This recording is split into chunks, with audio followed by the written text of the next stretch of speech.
All right, hello everybody. Welcome to my EVS talk. Very excited to be here talking to you guys. Thank you all so much for coming. I know I'm the last guy between you and food, so I'll try to make this entertaining, exciting, and informative.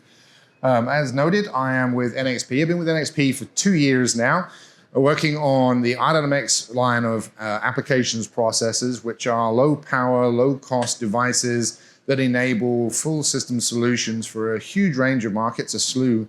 As described earlier, we cover everything from automotive edge with things like IVI, infotainment, digital clusters and cockpits, telematics, all the way through to industrial machine vision, IoT devices, smart home.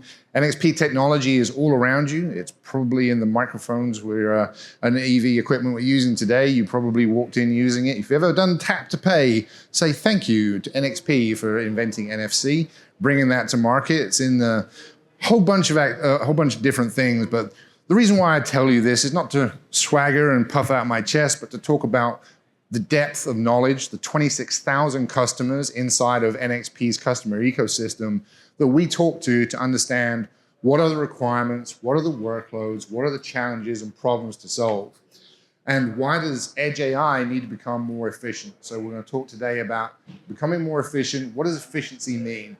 Efficiency is different for every person. Some people it means dollars per performance, per inference. For others it's dollars per watt.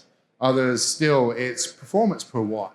So efficiency can be manipulable, it's changing, and it's evolving as we go, just like AI. The benefits of Edge AI or on-device AI, you see a lot of them here. I'm not going to read the slide to you, but you've heard this common theme throughout our sessions at the Embedded Vision Summit this week is it's better to have on-device decisions than data processing. You can reduce the latency so you get a better, faster decision, but you can also increase privacy.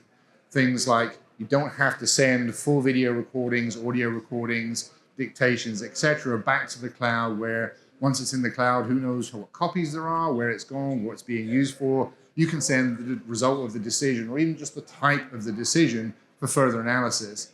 And that helps you work with more private solutions. Security is another aspect. It's no use having AI at the edge if it's not secure. It can be manipulated, if the device can be attacked, or if it can be tricked. So security goes hand in hand with edge devices and now edge AI.